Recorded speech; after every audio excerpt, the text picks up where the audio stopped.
tonight we're actually finishing Job. And so so this morning, much to Taylor's chagrin, she found out that we have one more chapter. We're on the last chapter of Job, but we have there's a lot of good things to talk about. Job is a deep book. And so we're just as a little recap, because we did not recap last week. So just as a little recap, we were talking about this over lunch just a little bit. There's a scene in the throne room where the council of angels is there. Satan comes along. God is the one who poses the question. God asks Satan, "Where have you come from?" And he says, "From roaming about the earth." And so the Lord is the one who proposes the question and said, "Have you considered my servant Job?" And so basically Satan is saying he only serves you because you have been good to him, because you have a hedge of protection around him, and he's got all these, this nice stuff. That's why he serves you. You strike his strike what he has, and he'll curse you to your face. So the Lord allows him to, up to a point, but nobody that I know of, and I'm sure nobody that y'all know of, has suffered as much as Job does in this book. So he allows him up to a point to strike down his, all of his wealth, all his possessions, his children, and that's the one that's so hard to get, to kind of reconcile with our ideas and what we know about God. His children and his health. And so his health deteriorates to, he has boils and fever, and throughout different parts of the books is described as having worms in his boils, and it sounds unbelievably miserable. And so that is what happens to Job as a result of the Lord asking. And so one of the things that Taylor she said last week, and I wanted all week to get back to ask her to elaborate, and I didn't get to. We've all had a week. Everybody's had a whole week. So we will maybe elaborate here, as we discuss this final chapter. But when we were talking about it at lunch, I found out that it's actually a pretty common thought. Everybody around said, "Well, yeah, it's a bet. It's a bet between, it's like God, he bets, they're betting each other. God and Satan, it's like it's a bet. Like he'll curse you. No, he's not, and so it allows him to bet." And it kind of surprised me to find out that it was such a common thought process, that so many people think that. And that's not at all the character of God. That's not at all what happened. That's not at all the spirit of what happened. The Lord saw something, and I'm going to start with this, and then we'll make a full circle around. The Lord saw something in Job that was not mined out. He saw some unmined gold that was in Job.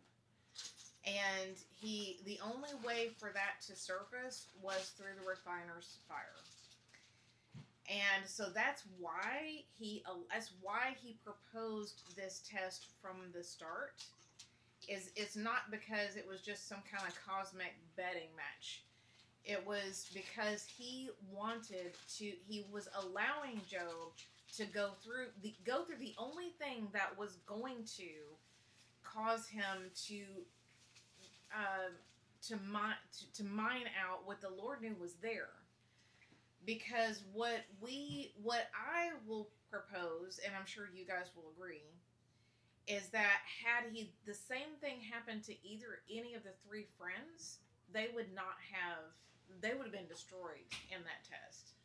They would have not made it through that test the way Job did. Now Job, he did start to falter, and he justified himself, but he did not speak evil of God.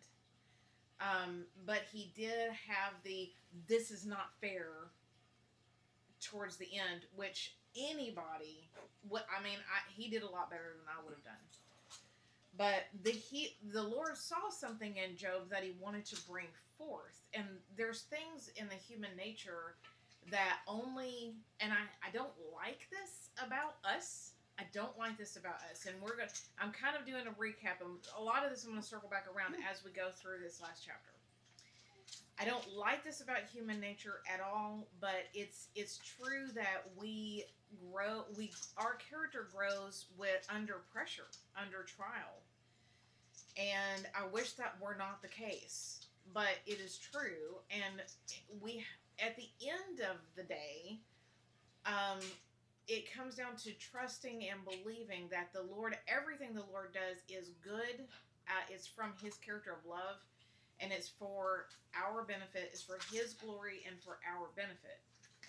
And I think that's where people have a hard time reconciling this story, because can everybody can feel what Job is feeling. That's not fair. Anybody would be mad about this situation, and anybody would probably do worse than Job did, shake their fist at God and say this is not fair.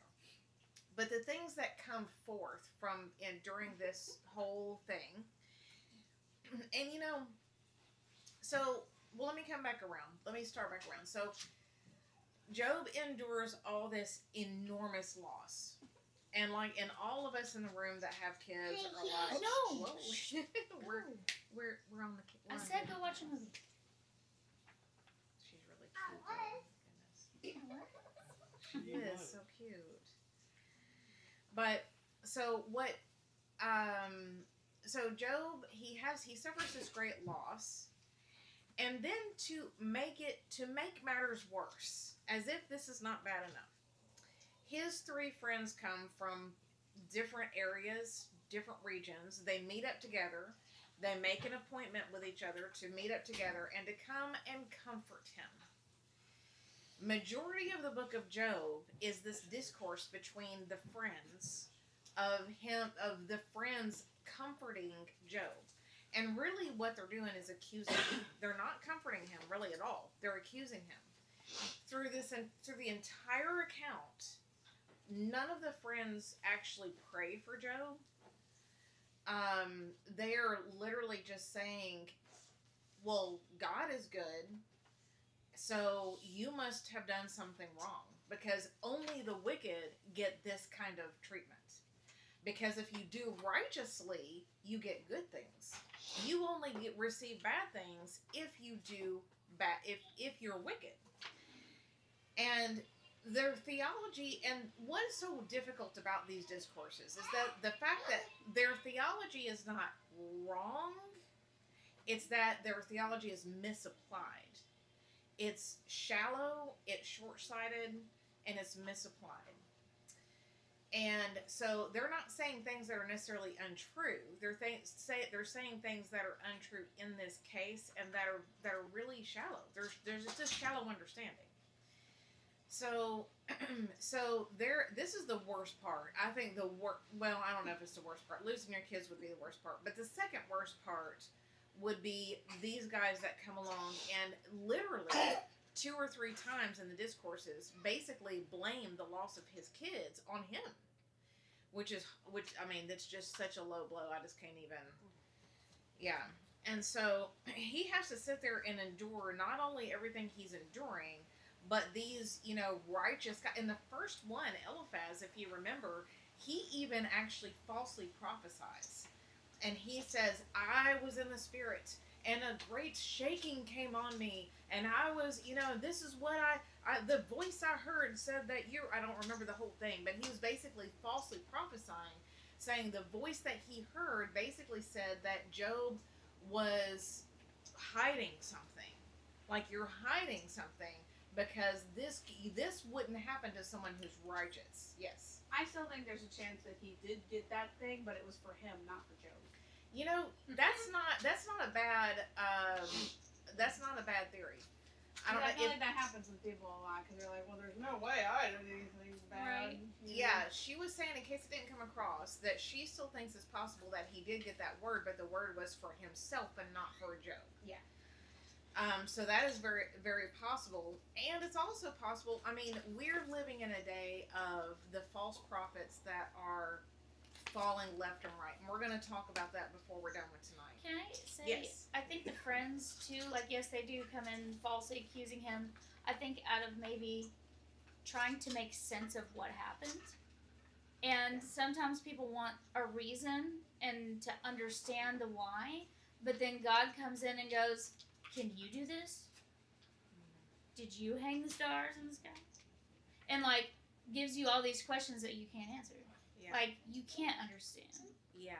You don't understand. Yeah. So that's God's... I thought that was a little interesting. That is very interesting. And the fact that there are places in this book where Job realizes, because towards the end of the discourses, he's like, he said, I want to have court with God. But how? How can a man have court with God? How can a man present his case to God? Because I haven't done anything wrong. This is the whole thing is what he's saying. And what it comes down to is what really is his problem is self-righteousness. His problem is doing it exactly. It's a problem that most of us have until we have the revelation of our own depravity. And that's a very personal experience. It's hard to just give that to somebody. It has to be between you and God, I think, to have that revelation of your own depravity. And it's hard. It's hard for me.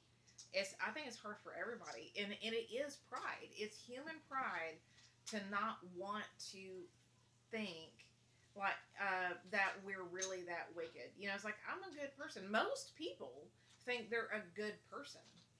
Can I circle back to the beginning of the bet thing? Like, yes, God didn't bet because he had foreknowledge of how this was going to work to get Job to see his own self-righteousness. Yes. So, I mean, God has foreknowledge of That's everyone who's going to turn to him. That's a good point. And so he knew.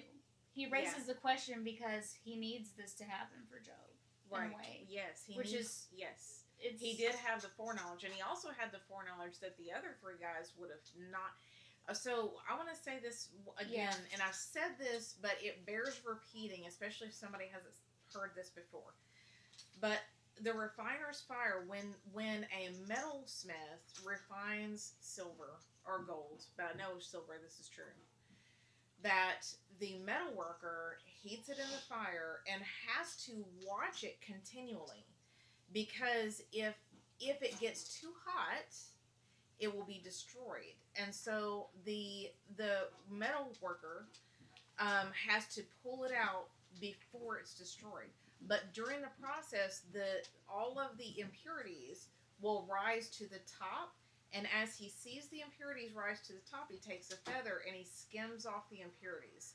So he has to sit there and allow the heat to do its job, and the impurities come to the top, which is what we see with Job. We see eventually his impurities come to the top of the wanting him to justify himself, saying, this is not fair. And it's not fair. All of us, we're just like, it's not fair. It's so hard for us to get to that place where we understand that, where we understand the sin in that. But he says, this is not fair, and I need a court with God. And then right as he's the emotional pitch begins to get higher for Job's cause, you get the idea, and I'm kind of imputing something that's not stated exactly, so take it with a grain of salt.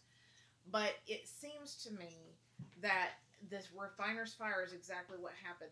The Lord let it go right to the point where he was where he almost sinned against God, and he pulls him out. He lets it get really hot, and then he pulls him out right before he's destroyed in the test. So the friends come in and they accuse him. They go back and forth. So Job realizes that the only way that he can have a court with God is if he has a mediator. I am just a man, and God is holy on his throne. There's no way a man can be in the presence of God, and there needs to be a mediator. So there's a lot of foreshadowing and prophecy of the fact that we need a Messiah. So he has that realization along the way, is that we need an advocate before a holy God. There's no way that we as human beings can do it ourselves. We need an advocate, and we have one. And thank the Lord for, that we have one, because he prays for us continually day and night. Now, Satan is called the accuser of the brethren. His name is actually, I believe that was in last week's notes. But anyway, he's literally called from the beginning the accuser of the brethren. And that's what the friends came to do. The friends came basically as agents of Satan. They didn't realize it, but they were. They were agents of Satan to sit there and just accuse him in his darkest hour, in his most painful days. They came to just twist the knife, and just to make it worse. Horrible. Ugh. So let's start. So we got one last chapter. So that's kind of the recap. And then I'm hoping tonight, yes. Well, about the friends. Okay. So, is there any grace that says maybe they were trying to point out his flaws so that he could come back to the Lord? Maybe, but if that were the case, it would still be done under false theology. And the theology is, if you do these things, you get this. Because that's what they were saying over and over. You live a righteous life and you get health, wealth, prosperity. Which is basically the prosperity gospel. Basically. I mean, I know right. It's like, basically. Not saying they were doing the right thing, but maybe their mindset was to say, repent to the Lord so you can be done with your suffering. Maybe? I mean, I'm sure that there was probably But that's a mixed not bag. ever what they said. They never even said that. They said, you did this, you must have done this, you need to, they didn't say, you've done this and you need to repent to the Lord, so they never gave us reason. They just said, this is why. To make it make sense, because I knew you were baffling. bad. I knew that you were all along. Yeah. That you were a hypocrite, and you had, because everybody. I mean, that might be right. They might have never said that. Now that she says it out loud. I don't know. I just thought about it because it Yeah. still trips me up because in the beginning they did go to the morning with him for the 10-day period or whatever that was before all of this started. So we don't ever know what happened there. I know it was like culturally what we should do in that moment. wrong.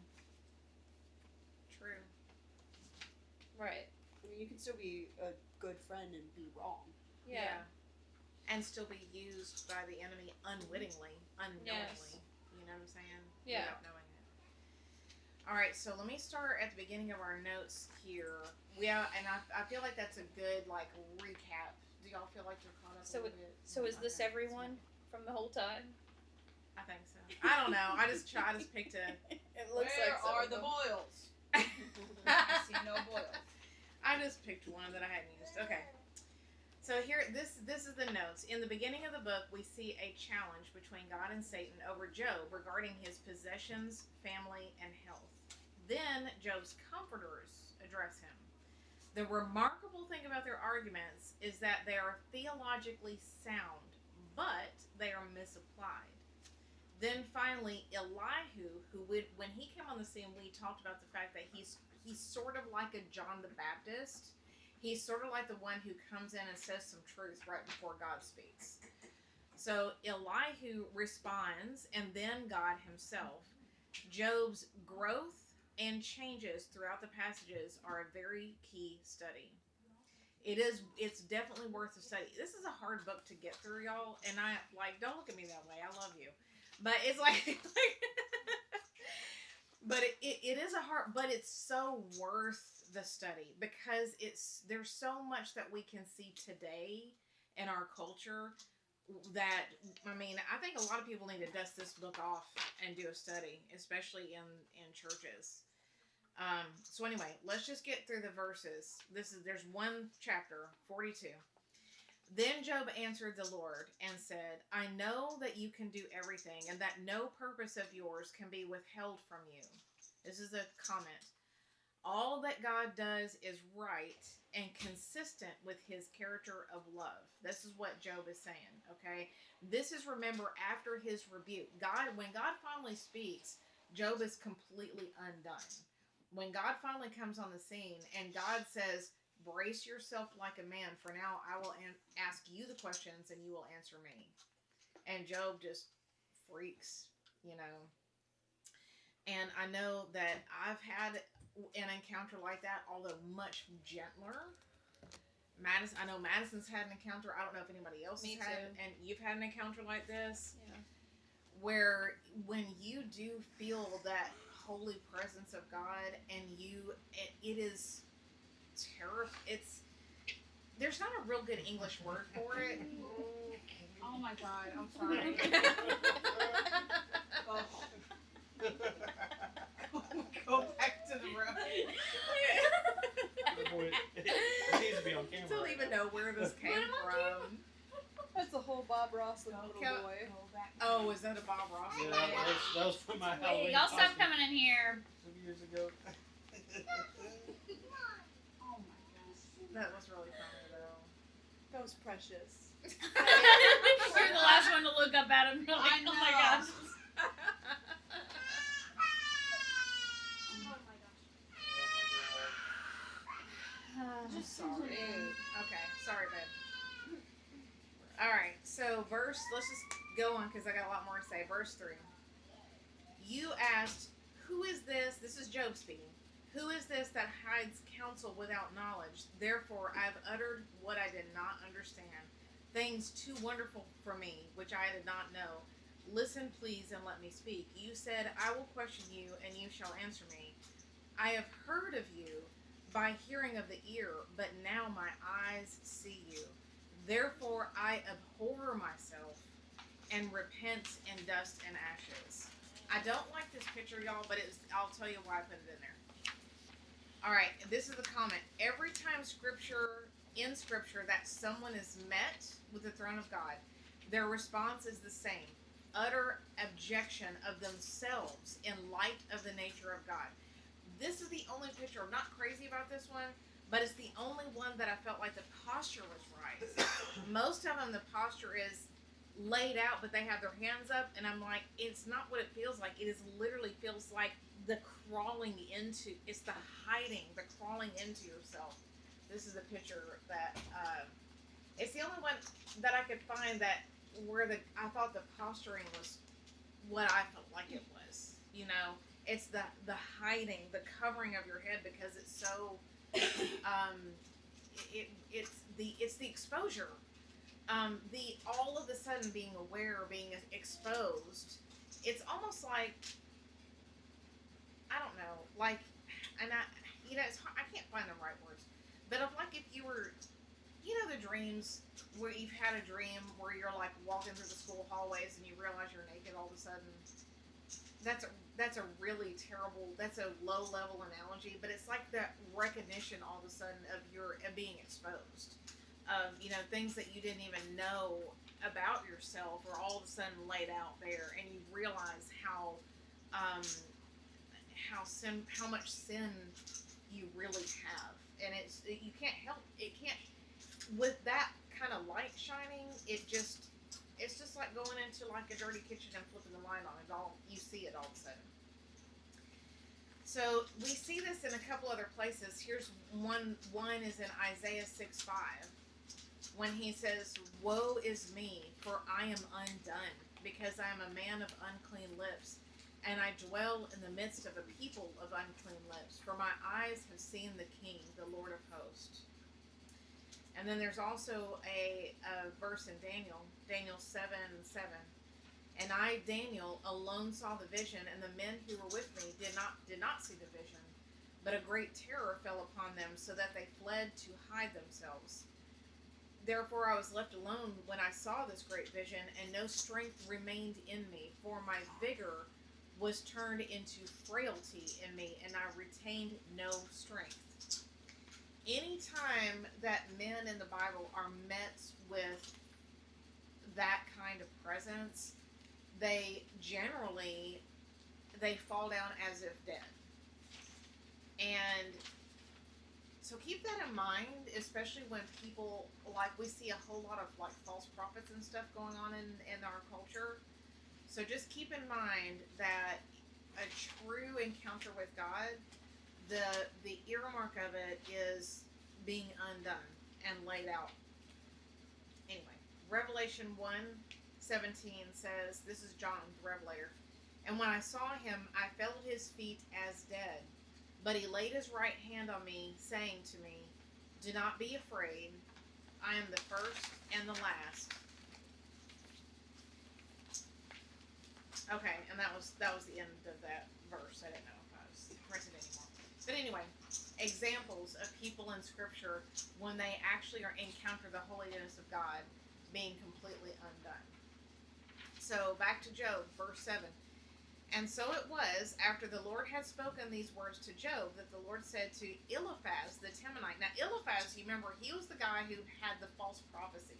He was the one who was like, oh, I see a vision, and I have seen that Job has sinned, and blah, blah, blah. Okay? That's Eliphaz.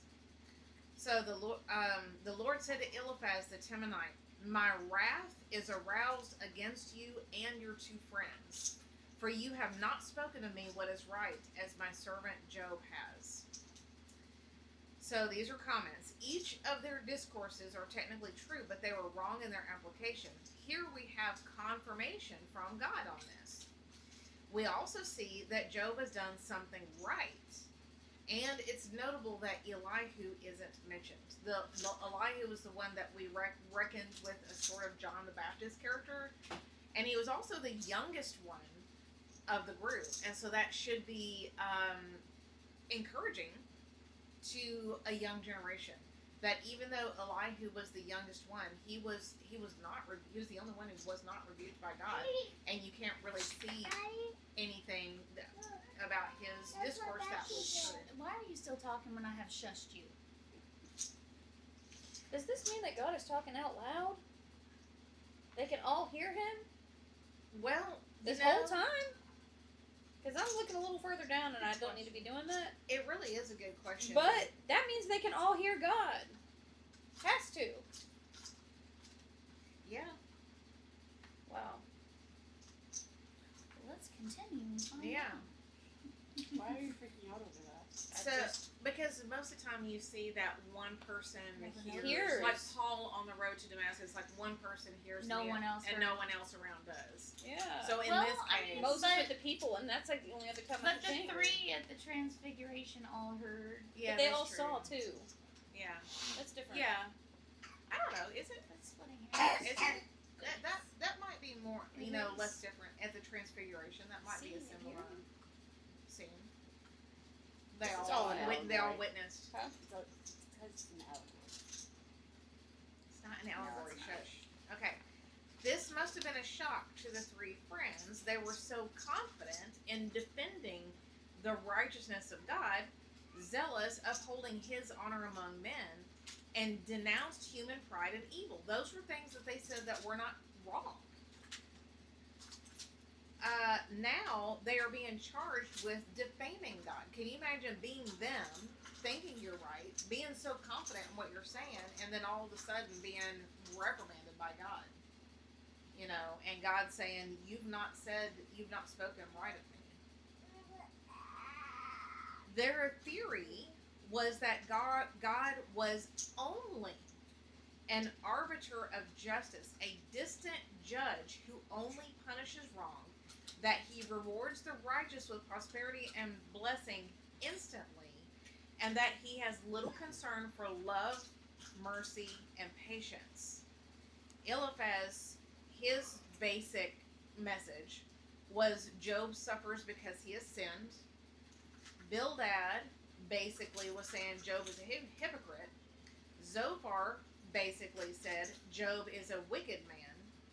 Elihu acted more as an intercessor than a judge.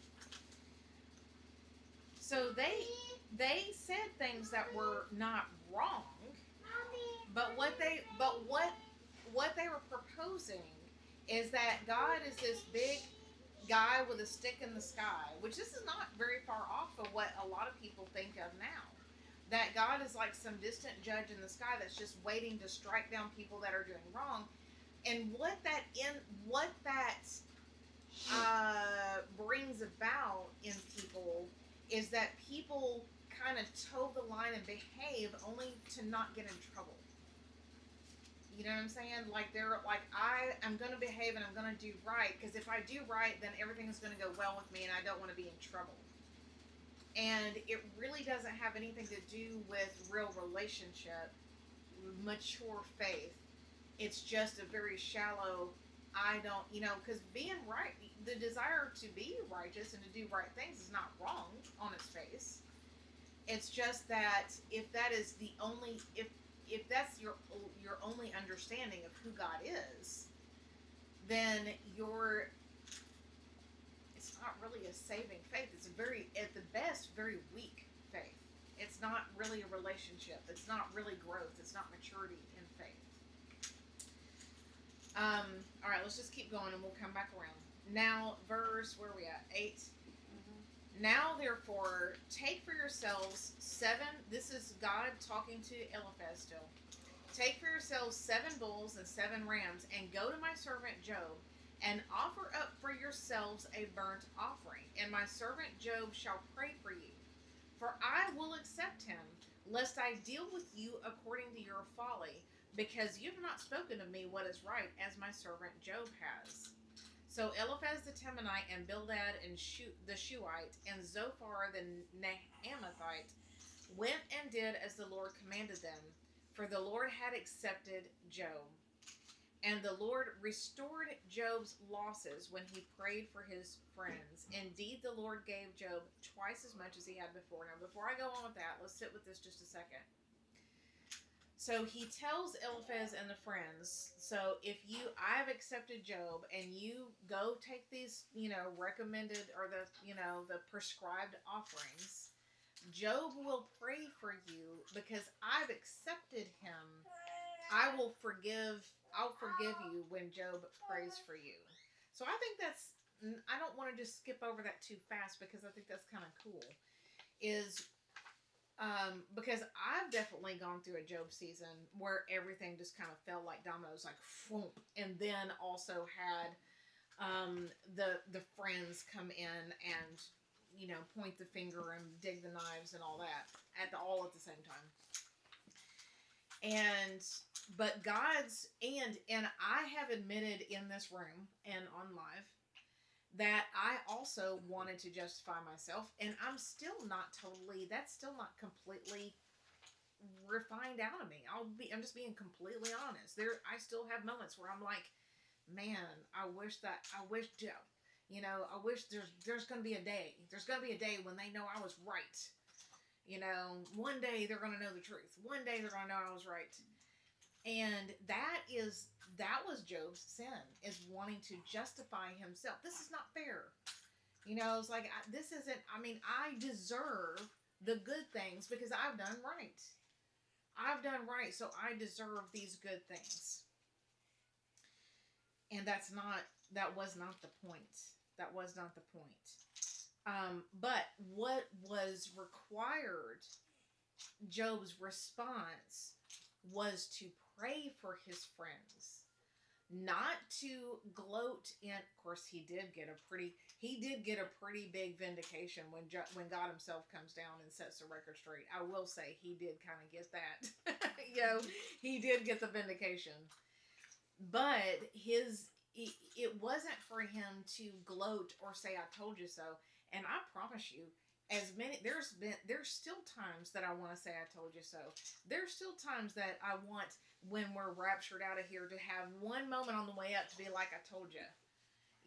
And that's wrong. It's sin to want to justify yourself and say, I told you so. And I'm getting better, but I'm just being honest so that, we can all learn from each other. We're all like that. I'm just, thank you. Okay, good. I threw a fit because my kid got sick at the beach, so. Well, yeah. A whole fit. You did. That's okay. But you're a human being, and we're all admitting this at the same time. You know what I'm saying? and it's just something that you go and but you know what, Mariah, it produced character, and I hate to even say that because I don't want it to I don't want it to lessen what that was about, but it does produce character. You know, it does. It's fine. Okay. I don't have to dive into my stupid behavior. I'm not trying to. I'm not trying to. I'm diving into my stupid behavior, so let's all. We're all been sharing there. here. We're all Yeah, sharing. We've this all been dumb- there, Mariah. Yeah. Don't for call sure. yourself out. We'll have to call ourselves out too. Yeah. So. I think saying "I told you so" puts the other person to shame, Yeah. and that's Elevates why. yourself. Yeah, and elevate yourself. So that's why it is sin. I'm Right. like, you know, something about "I told you so" didn't seem, but if you really think about what happens to the person that realizes you were right, but then it puts them still in hiding and still in shame. It's when it's you a turn way. around. It's still born out of pride, and it's Mhm. still a way to like pound that person's ego down so that you can be above them. Yeah. Love holds no record of wrong. Right. And so it's still born out of pride to want to like like put that person down so that you can be above them. Mhm. And it's hard to admit. It is so hard for us to admit. But I know that we're all in the same boat, so y'all just be in it with me, okay? But so what God told Job to do was to pray for his friends, and because Job was accepted by God, basically meaning Job was restored, his relationship was restored and healed in basically a moment's time. Wait, what did I miss? Where did y'all Where- read more? Yeah, Yeah, where just- where the Lord, verse 9 and 10, no 9. Job got twice I as see. much. That's what Where- we stopped. Yeah, and so the Lord commands the Eliphaz to go and do the burnt offerings, and that Job would pray for them because he had accepted Job. So that's what our response is supposed to be. Even when we have friends that come in and treat us wickedly, even in an hour that when you're already down, kick you when you're down. Because if your faith survives that test and the Lord is he accepts you, and he's only like molding the clay, he's only molding the pottery, your prayer, the prayer of a righteous man avails much. Your prayer absolves them of their sin. That's a big deal. It's a big deal that you can be the one to pray for them, and that the God receives them back because of Job's prayer. So, That's why he says forgive. So yeah. when you forgive, he says I'll forgive them too. Yes. And then Wow. Yeah. Sorry. my And brain. it is so hard, y'all. It is so hard to walk it out. It's so much easier to say than it is to walk out. But we're all in this together, okay? So, the Lord restored to Job twice of what he lost before. Okay, so we're going to go over this. James, in the book of James 5:7. Therefore, be patient, brethren, until the coming of the Lord. See how the farmer waits for the precious fruit of the earth, waiting patiently for it until it receives the early and latter rain. You also be patient. Establish your hearts, for the coming of the Lord is at hand. I like that. Establish your hearts. Establish your hearts. Do not grumble against one another, brethren, lest you be condemned. This is similar to what you just said. Behold, the judge is standing at the door. My brethren, take the prophets who spoke in the name of the Lord as an example of suffering and patience. Indeed, we count them blessed who endure. You have heard of the perseverance of Job. Perseverance, I'm sorry. I couldn't get it out. Okay, we loaded it. You've heard of the perseverance of Job and seen the end intended by the Lord. that the Lord is very compassionate and merciful. So from the beginning, there was that the outcome. You see? The outcome was that he would be doubly blessed. I'm sorry, Leela. She's like- She's coming around, you guys. From the beginning, from the very beginning of that conversation God had with Satan, his intention was blessing and not hurt. His intention was to bless Job twice as much, not to hurt him. So that was the intention from the very beginning. And I know that's hard for us to perceive, but that's what it says, and that is what is true. Is that because the Lord is good, his nature is love, his intention for this whole refiner's fire test was to bless Job and not to hurt him. Hold on. Because I got a little more to say. Lamentations 3:31 says, "For the Lord will not cast off forever, though he causes grief, yet he will show compassion according to the multitude of his mercies. For he does not afflict willingly, nor grieve the children of men." He doesn't afflict willingly. It's not like it wasn't a bet that he's just like, all right, let's go. Let's just see what happens. It's not that he just wants to do this. It's that he knows it's the best thing for Job for him to do this. It's for his good. We've been spanking kids all day. I hadn't personally, but I've been watching all, you know what I'm saying? You don't afflict them because you just want to be mean. You afflict them for their good. It's because there's an outcome that you're determined from the beginning. The outcome is for them to be good people. And for them to get along well with others, and to have good relationships with other people, and for them to be liked and loved by their friends and other adults, and etc. Right? It's not that you love your kids. Because you love your kids, you don't like punishing them. You know, you hear that the old fashioned, this is gonna hurt you more than this is gonna hurt me more than it hurts you. Smack, smack, smack. It's really true. You know, it's for a good parent. That's really the case.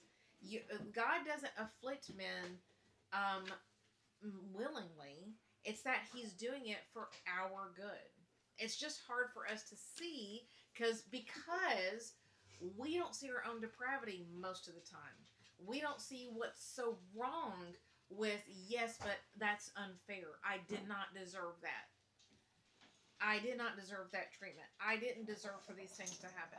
It's hard for us to see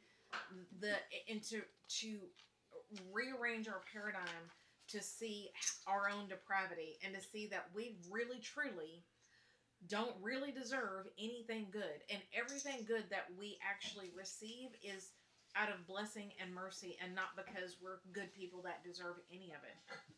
That's the end of the matter, is that when you're really confronted with the holiness of God and how depraved our wicked nature is, you begin to understand that there's not one good thing. I don't deserve this cup of coffee that I finished off, even though I paid for it with money I earned. I don't deserve it.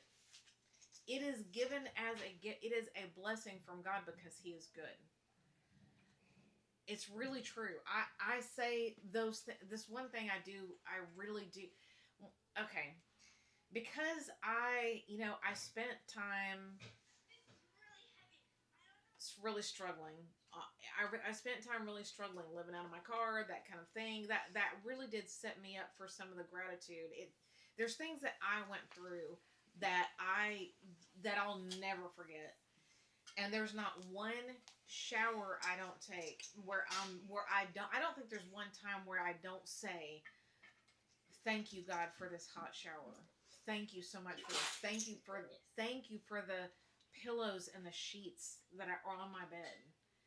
Thank you for the things. And it just flows from me because I'm actually truly grateful, because I don't walk around feeling I deserve any of those things. It is a blessing. It is a gift.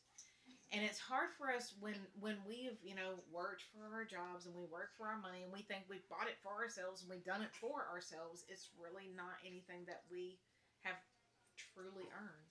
Because that might be true, we work for money, but who's given you the ability to do that? Who's given you the brain? Who gives you the breath? Who wakes you up in the morning It's to go like- to your job? Yeah, it's like when Pilate was like, "You realize that I have the authority to put you to death right now." He's like, "You wouldn't have it if God didn't give it to you." Man, that's a good point. That's a good point. That's a very good point. All right. Then, verse 11. All his brothers, all his sisters, and all those who had been his acquaintances before came to him and ate food with him in his house. And they consoled him and comforted him for all the adversity that the Lord had brought upon him. Each one gave him a piece of silver and each a ring of gold. Now the Lord blessed the latter days of Job more than his beginning, for he had 14,000 sheep, 6,000 camels, 1,000 yoke of oxygen, and 1,000 female donkeys. He said oxygen. I'm sorry, oxen. Did I mention it's been a long week? All right, oxen. 1,000 yoke of oxen. So from the beginning of the book, it was literally doubled. He goes from 7,000 sheep to 14,000. I say this because God is exact. He's so precise. And I think that he's precise so that we see his signature. So it's his thumbprint, right? He goes from 3,000 camels to 6,000. From 500 yoke of oxen to 1,000. And from 500 she-donkeys to 1,000. Then, verse 13, he also had 7 sons and 3 daughters. Why are these not doubled? Someone, before we go ahead, before you read ahead. I was about to ask. Because I think that might be a I punishment. read ahead. I'm trying to make his life better than That was He's good. so witty No, nowadays. because according to you, the children weren't punished. Yes. No, they weren't punished. Yes. So but they're in acco- heaven or wherever. Yeah, exactly. I love you still. Look, the one who has struggled so much with accepting I this still book. I don't concur with that. They're not. I they're don't heaven, either, and so we had a whole they debate are about it. added to. So Well, it's truly that's the only actually reason double why I Okay. because Yeah. you already had the one. They're not gone. The former children are not But actually the animals, gone. there's debate but about how animals. is that a blessing? Well, it's not, if he doubled the kids, it's not like he'd be like, well, that makes up for what was lost. But human They- souls are different than animals. Yeah. Yeah, but there are animals in heaven, so I do. we won't go on down all that whole bunny trail. True. I'll children. go down. Won't I'll replace go the 10 down laws. for the animals. We know for sure there's horses. There's a whole book. I've never even read it because I don't need to be I had convinced. a whole note page of reasons why Why animals go to heaven. Yuck! I ruined my point because I spit. But God they're created them, they're so don't just, you worry. The point is it's different. They're different, right? Animals don't need salvation. They don't need They're not redeemed because they don't need redemption. Animals are different. They're innocent. I still don't From the really. beginning. Do what? I still don't really get this point. Okay, I'm so just the being honest. point is the number of children were not doubled. They were doubled in reality because his children that died they're still alive. It's not that they were ever How's that double? because he the gets ones in heaven and still 10. count. So he Because lost when he 10, dies and they're all he dead, gains all 10. 10 of them plus him, or all 20 of them So all plus him. 20 will will That be be in in is heaven. the same soul. Why y'all are bruhing over there? I don't understand. The same. No. Same What soul. do you mean? We're not talking about animals. I know. Okay. No, Talking his- about the kids. So his he children has weren't brought 20 back. kids. His children They're were just- in heaven, and he had a Right. new set of 10. So that when those 10 on earth die, So he's had 20 he'll have total. 20 kids in heaven. Now he has 20 kids instead of 10. So it he, doubled. He had 10 cents. He had 10 He that had died 10. at the beginning in the parties Then he when the has house was 10 crumbled more. on them. Oh, has 10 that's more. what I was missing. I didn't know he Okay. had more kids. Sorry. He had 10 more. Oh, I see what The you're saying. latter- Oh. Yeah, Okay, y'all I was just like, over here this- scoffing at me. You should have. No, I just. Whatever. No, Whatever. I'm sorry. I didn't So realize he, you didn't he understand had 10 more. that part. He had 10 more. All right. All right, he hadn't really lost. So here's the comment: he hadn't really lost the previous ones. They are in heaven awaiting him. So he ends up with 20 total kids, 10 in heaven and 10 that he had on earth. 2 Samuel 12:23 says, but now, okay, this is when we know, and I don't need to. I know that you guys know this, that children who are innocent before the age of accountability go to heaven. They are awaiting him in heaven. We don't know how old they were, okay? But we do know that children go to heaven because we see it in 2 Samuel. This is when David's son, his first son by Bathsheba, that was conceived through an affair and was taken by the Lord. And this is what David says. David says in 2 Samuel 12:23, but now he is dead. Why should I fast? Can I bring him back again? I shall go to him, but he shall not return to me. So that is your, if you need a verse to confirm that children go to heaven, there it is, okay? Okay, verse 14, and he called the name, okay, wait a minute, where am I? Oh, the daughters. I'm sorry, there was a lot of comments. He had 7 sons and 3 daughters. Interestingly, there's more comment about the daughters in this case than the sons. The daughters are named and not the sons. So the 3 daughters, he called the first. The J is really a Y sound, but I can't really pronounce Hebrew anyway. Jemima or Yemima, I don't know how you say that. It means dove or peace. This name means peace or dove.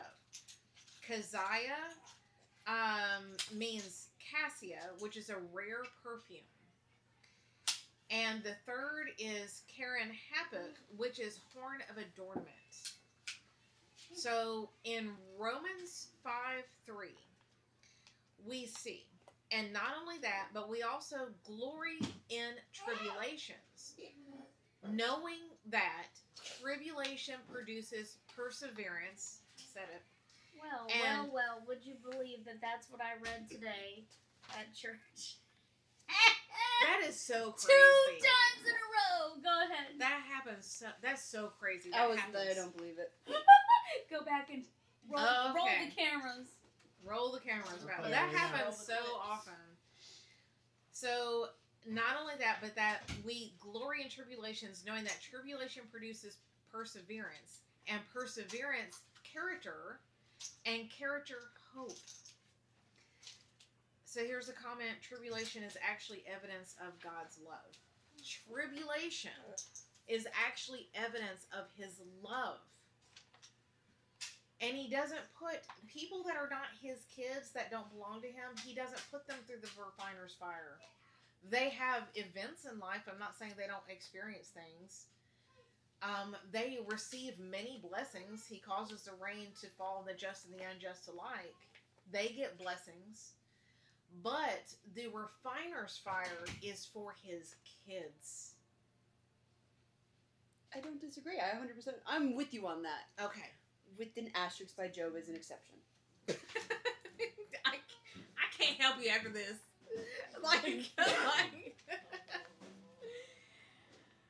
Okay, verse 15. So I want to get to something else. In all the land there were found no women so beautiful as the daughters of Job, and their father gave them an inheritance among their brothers. Which is unheard of in the time, right? Yeah, pretty unheard of at the time. So they're named, and their names actually bespoke of what Job's life was like in the latter part of his life, and they were given inheritance along with their brothers. I have a note somewhere that says that. Okay, Job was likely around 70. I found this out, Dylan. We didn't know when we talked about it before. When the book opens, so he may have been. Oh, wait a minute. I skipped the verse. After this, Job lived 140 years and saw his children and grandchildren to 4 generations. So Job died old and full of days. He was likely around 70 when the book opens, so he may have been around 210 years old when he dies.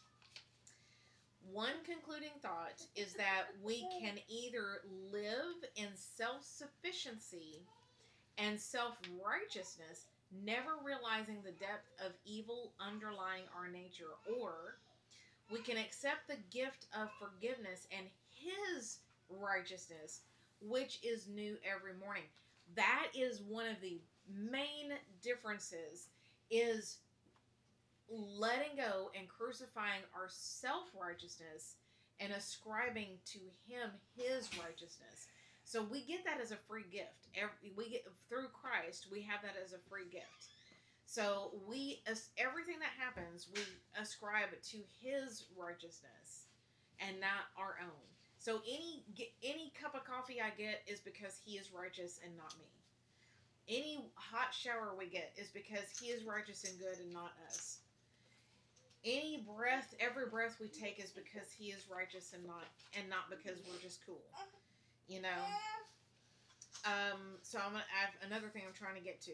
The names of His daughters speak of the character of His life hereafter: peace, joy, beauty. And one of the most painful but essential blessings in life is the stripping away. Man, Mariah's out of the room.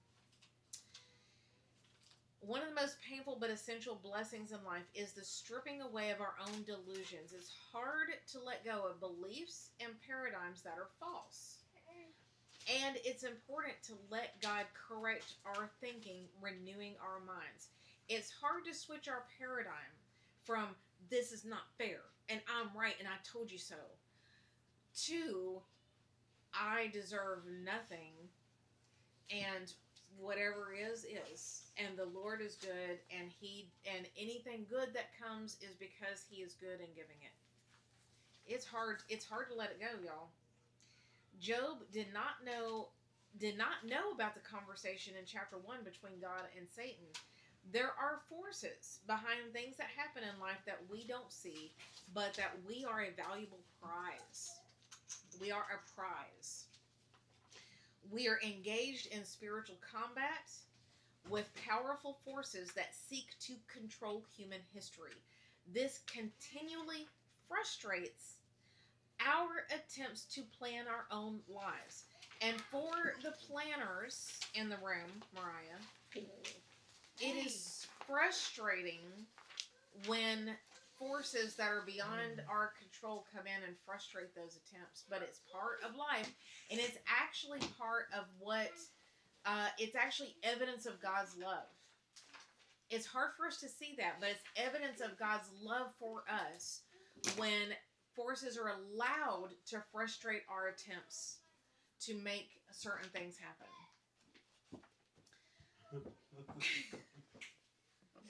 Poor thing. I know.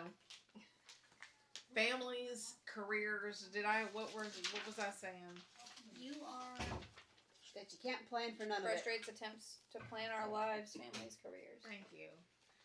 But God has given us a glimpse of what is going on behind the scenes. We see this in Ephesians 6.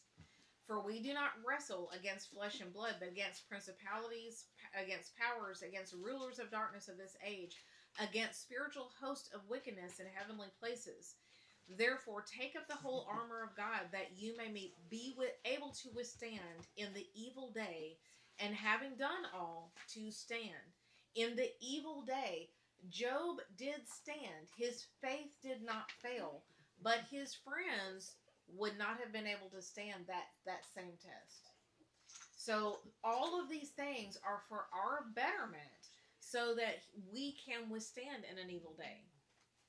Without these tribulations, we would fail the Goliath when they come. We would fail that test. The Bathshebas, those things that happen in life. But like a sword. I didn't mean to bring that up, but it's like That was crazy. all right, let's see, where am I at?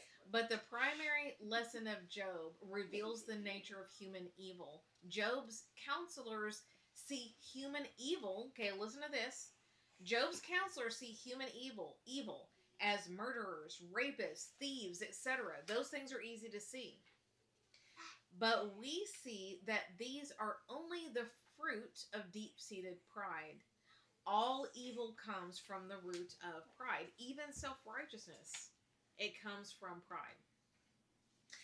Pride also expresses itself, as we saw in Job's friends, as bigotry, pompousness, self-righteous legalism,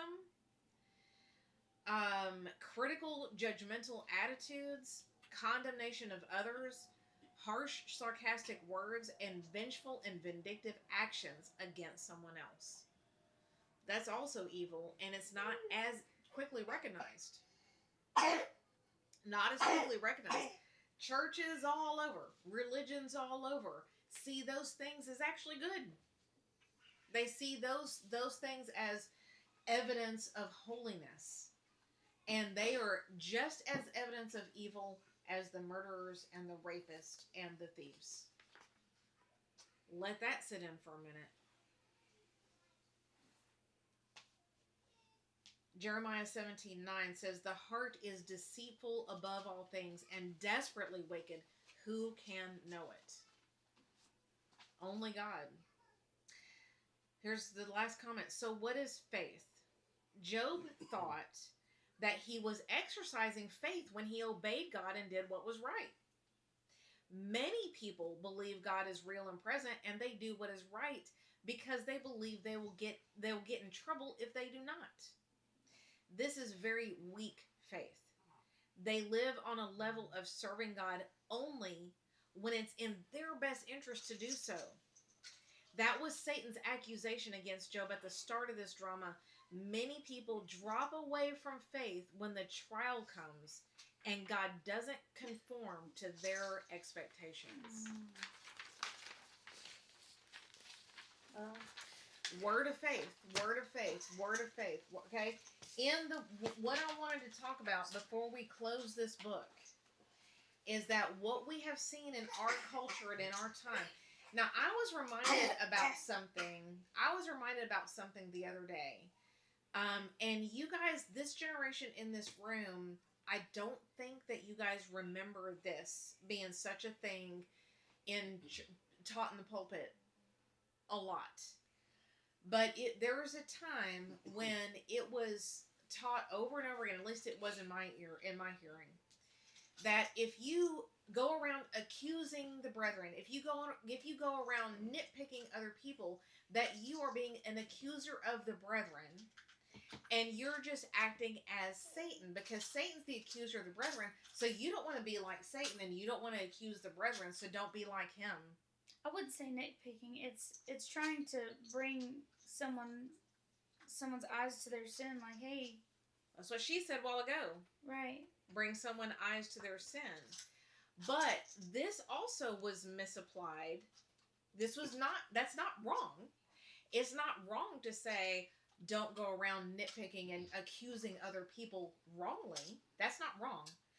But that theology was taken to an extreme in church culture. It was taken to an extreme, and the extreme was overlooking abuse. Right. I mean, when someone's sin is obvious, they took it to the point where you can't even,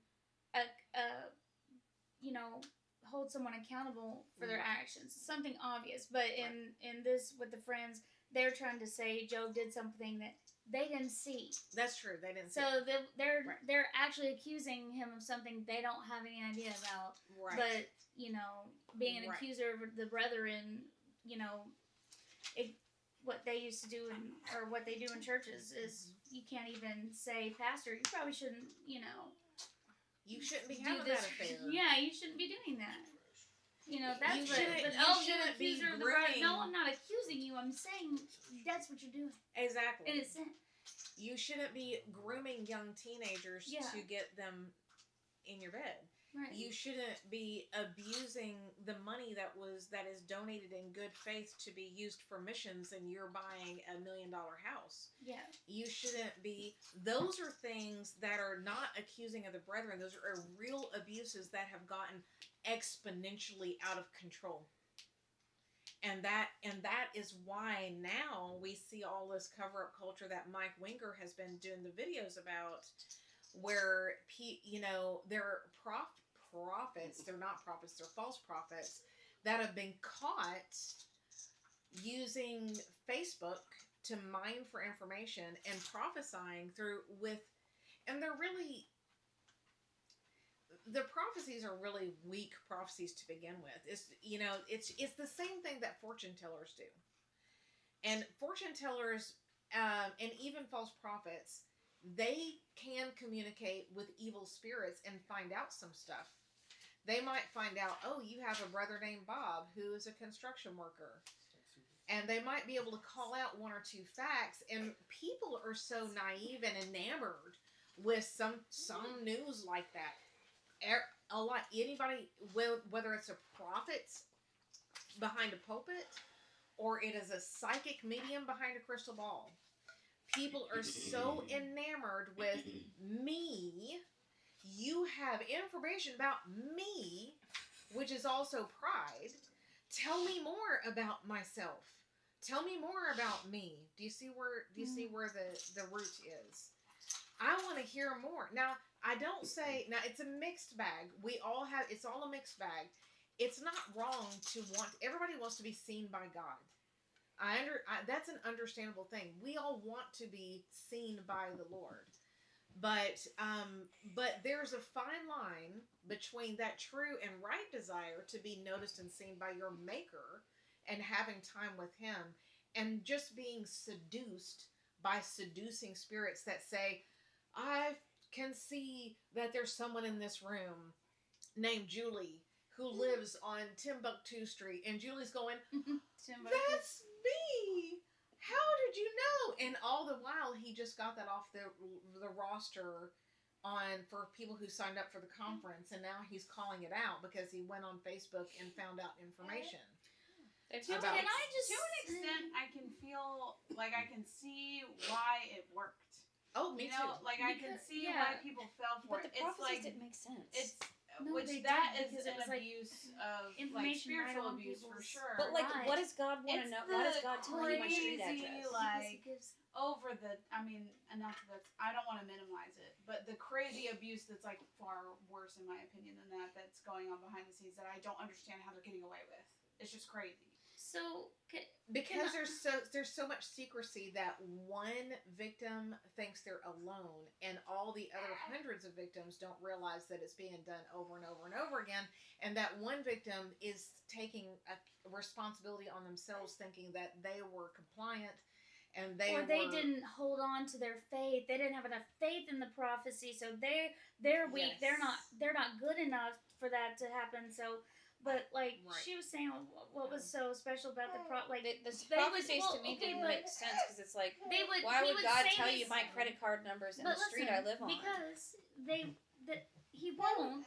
But the way he would do it was get these people to stand up and be like, "Oh, it's me," and then give an arbitrary, ethereal, "God's gonna do this for you," and then he'd give a word, like he'd make up something. He would make something up that was going to happen. So then they would feel like, oh, like you knew this about me, so that word about my future must be true. It must be a prophecy on my life. And then, like, for people that wanted to see a move of God, see someone, like, move in the spirit. Just don't. I know what you're saying. I hear what you're saying. Okay. There's No, also a lot it's of true. gullible people out there. It's sad that It people was- are so it was desperate very for a move believable. of God that they. It was. This is like Moses with the cloud when God tried to encounter the people and they ran away. Times. Because they Same. didn't- Same. So, It was We all believable have to it. see. Oh, like how would he even have that? Not thinking there's a roster for a conference or we like how would he know that? Like I'm like how would he know this information? I just remember watching them back in the day when all this was coming out with Sean Bowles. And I'm sorry, I don't know if that's bad to It's say on fine, there. it's fine. But it's like, I just remember thinking, this is wild. I don't know how he's getting this information, but it's clearly not from the Lord because it doesn't make sense. God is not going to Right. call you out by the street you live on. This is not Right. what we have seen a real move of God in our church, and this is not Yes. lining up with that. Because you know the authentic, and so the counterfeit looks funny. It didn't follow my rules. When you know the authentic, that's why when federal agents are being trained to recognize counterfeit money, they're trained with the authentic real money. They're not shown counterfeit bills. They're just they're very well trained in the real. So anything else that's outside of that, they immediately recognize. But if you're like really immersed in the teaching from that charismatic culture, they say things amongst the scriptures that they're twisting. You're not realizing it, and they say things like, "Don't put God in a box," and so it makes you think, well, God, I mean, they're having all this evidence, and they're saying, oh, if you can't preach the gospel without signs and wonders and miracles, because then it's not confirmed, so you must not have it, and like all this stuff, they say these things subtly in there, and they make you think a certain way.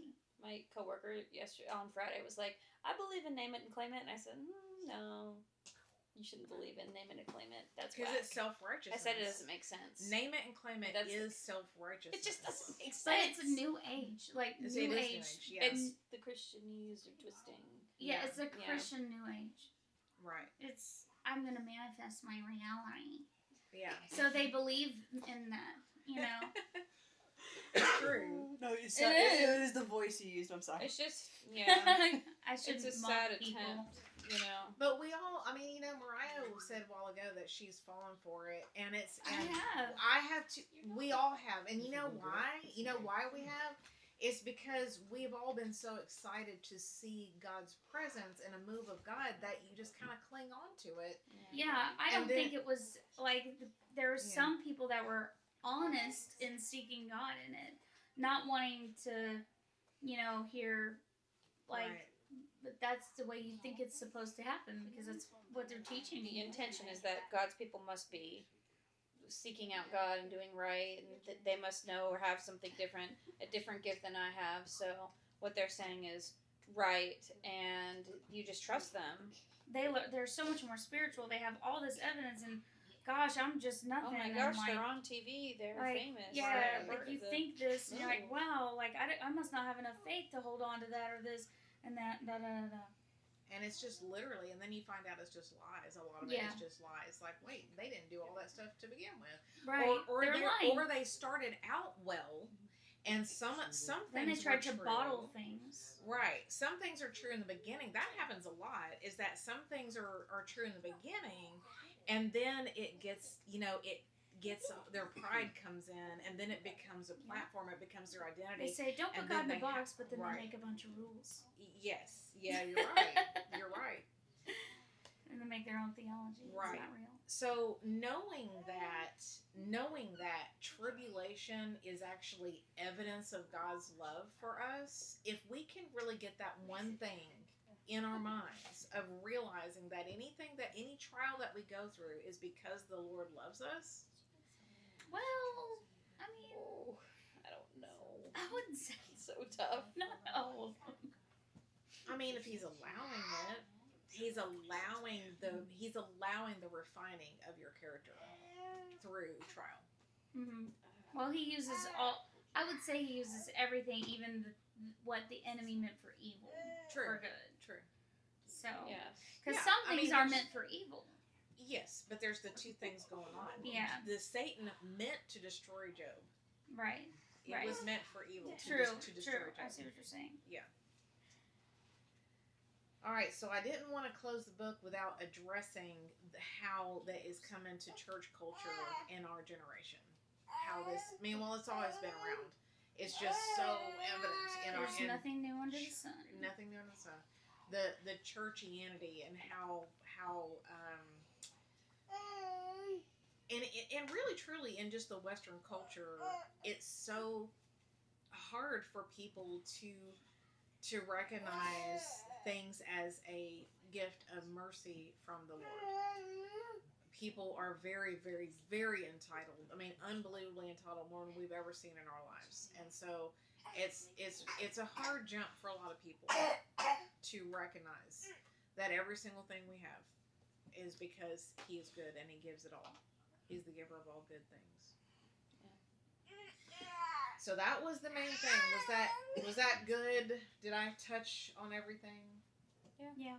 Okay. I have no idea. I have a couple of ideas of what I want, where I want to go next, but I have not made a firm decision. However, What you thinking? I'm thinking possibly Ezekiel, maybe Jeremiah.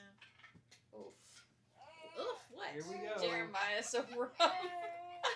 Madison's over here laughing. What? I love it.